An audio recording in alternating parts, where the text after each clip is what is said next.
ಸ್ನೇಹಿತರೆ ನಮಸ್ಕಾರ. ಇನ್ನೂ ಯಾರು ನಮ್ಮ ಚಾನಲ್ನ ಹೊಸದಾಗಿ ನೋಡ್ತಾ ಇದ್ರೆ ದಯವಿಟ್ಟು ಸಬ್ಸ್ಕ್ರೈಬ್ ಮಾಡ್ಕೊಳ್ಳಿ, ಹಾಗೆ ಬೆಲ್ ಐಕನ್ ಕ್ಲಿಕ್ ಮಾಡಿ. ನಾವು ನಿಮಗೆ ಹಾಕುವಂಥ ಪ್ರತಿಯೊಂದು ವಿಡಿಯೋ ಮೊದಲನೇದಾಗಿ ನಿಮಗೆ ತಲುಪುತ್ತೆ. ಸೊ ಹಾಗಾಗಿ ಬನ್ನಿ ವಿಡಿಯೋನ ಶುರು ಮಾಡೋಣ. ಸ್ನೇಹಿತರೆ, ಭಾರತೀಯ ಒಂದು ಅಂಚೆ ಇಲಾಖೆಯಲ್ಲಿ 21,413 ಗ್ರಾಮೀಣ ಡಾಕ್ ಸೇವಿಕೆ ಒಂದು ಹುದ್ದೆಗಳಿಗೆ ನೇಮಕಾತಿ ಹೊರಡಿಸಿದ್ದಾರೆ. ಸ್ನೇಹಿತರೆ, ಹೌದು, 10ನೇ ತರಗತಿಯಲ್ಲಿ ಉತ್ತೀರ್ಣರಾದಂಥ ಒಂದು ಅಭ್ಯರ್ಥಿಗಳು ಮಾರ್ಚ್ 3ರೊಳಗೆ ಅರ್ಜಿಯನ್ನು ಸಲ್ಲಿಸಬೇಕಾಗುತ್ತೆ. ವಯೋಮಿತಿ ಬಂದ್ಬಿಟ್ಟು 18ರಿಂದ 40 ವರ್ಷಗಳ ಒಳಗಡೆ ಇರುತ್ತೆ. ಅರ್ಜಿ ಶುಲ್ಕ ಸಾಮಾನ್ಯ ಒಂದು ವರ್ಗಕ್ಕೆ 100 ರೂಪಾಯಿ. ಶೈಕ್ಷಣಿಕ ಅರ್ಹತೆಯ ಒಂದು ಆಧಾರದ ಮೇಲೆ ಸಿದ್ಧಪಡಿಸಿದ ಅರ್ಹತೆಯ ಒಂದು ಆಧಾರದ ಮೇಲೆ ಅರ್ಜಿದಾರರ ಆಯ್ಕೆಯನ್ನು ಮಾಡಲಾಗುತ್ತೆ. ಸ್ನೇಹಿತರೆ, ಭಾರತೀಯ ಒಂದು ಅಂಚೆ ಇಲಾಖೆ 10ನೇ ತರಗತಿ ಉತ್ತೀರ್ಣರಾದ ಯುವಕರಿಗೆ ಬಂಪರ್ ನೇಮಕಾತಿಯನ್ನು ಘೋಷಿಸ್ತಾ ಇದೆ. ಸ್ನೇಹಿತರೆ, ಭಾರತೀಯ ಅಂಚೆ ಇಲಾಖೆ ಗ್ರಾಮೀಣ ಡಾಕ್ ಸೇವಕ ಅಂದರೆ GDS ಹುದ್ದೆಗಳ ನೇಮಕಾತಿಗೆ ಅಧಿಸೂಚನೆ ಹೊರಡಿಸಿದೆ.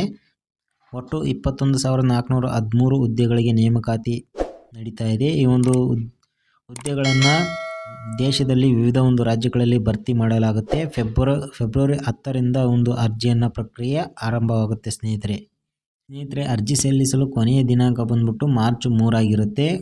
ಗ್ರಾಮೀಣ ಡಾಕ್ ಸೇವಕ ಒಂದು ಹುದ್ದೆಗಳಿಗೆ ನೇಮಕಾತಿ ಉತ್ತರ ಪ್ರದೇಶ, ಉತ್ತರಾಖಂಡ, ಬಿಹಾರ, ಛತ್ತೀಸ್ಗಢ, ದೆಹಲಿ, ಆಂಧ್ರ ಪ್ರದೇಶ, ಅಸ್ಸಾಂ, ಗುಜರಾತ್, ಹರಿಯಾಣ, ಹಿಮಾಚಲ ಪ್ರದೇಶ, ಜಮ್ಮು ಮತ್ತು ಕಾಶ್ಮೀರ, ಜಾರ್ಖಂಡ್, ಕರ್ನಾಟಕ, ಕೇರಳ, ಮಧ್ಯಪ್ರದೇಶ, ಮಹಾರಾಷ್ಟ್ರ, ಪಂಜಾಬ್, ತಮಿಳುನಾಡು, ತೆಲಂಗಾಣ, ಪಶ್ಚಿಮ ಬಂಗಾಳ ಸೇರಿದಂತೆ ಹಲವು ರಾಜ್ಯಗಳಿಗೆ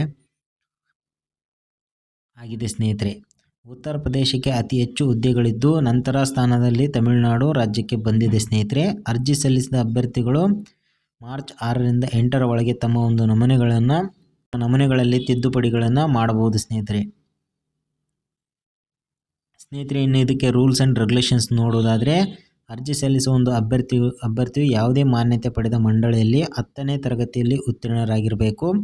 ಅರ್ಜಿದಾರರು ಕಂಪ್ಯೂಟರ್ನ ಮೂಲಭೂತ ಜ್ಞಾನ ಮತ್ತು ಸ್ಥಳೀಯ ಭಾಷೆಯನ್ನು ಅರ್ಥ ಮಾಡಿಕೊಳ್ಬೇಕು. ಅಭ್ಯರ್ಥಿಯ ವಯಸ್ಸು 18ರಿಂದ 40 ವರ್ಷಗಳ ಒಳಗಡೆ ಇರಬೇಕು. ಜೊತೆಗೆ OBC ವರ್ಗಕ್ಕೆ 3 ವರ್ಷ, SC/ST ಅಭ್ಯರ್ಥಿಗಳಿಗೆ 5 ವರ್ಷ ಮತ್ತು ಅಂಗವಿಕಲ ಅಭ್ಯರ್ಥಿಗಳಿಗೆ 10 ವರ್ಷ ಸಡಿಲಿಕೆ ನೀಡಲಾಗಿದೆ. ಸ್ನೇಹಿತರೆ, ಇನ್ನು ಇದಕ್ಕೆ ಫೀಸ್ ಎಷ್ಟಂತ ನೋಡೋದಾದರೆ, OBCಗಳಿಗೆ 100 ರೂಪೀಸ್ ಇದೆ. ಅರ್ಜಿ ಶುಲ್ಕವನ್ನು ಪಾವತಿಸಬೇಕಾಗುತ್ತೆ. ಆದರೆ SC/ST ಮತ್ತು ಅಂಗವಿಕಲ ಅಭ್ಯರ್ಥಿಗಳಿಗೆ ವಿನಾಯಿತಿ ನೀಡಲಾಗಿದೆ. ಸ್ನೇಹಿತರೆ, ಇದಕ್ಕೆ ಅರ್ಜಿಯನ್ನು ಯಾವ ಥರ ಹಾಕಬೇಕಂದ್ರೆ, ಇಂಡಿಯನ್ ಪೋಸ್ಟ್ gd.online.government.in ಭೇಟಿ ಮಾಡಿ.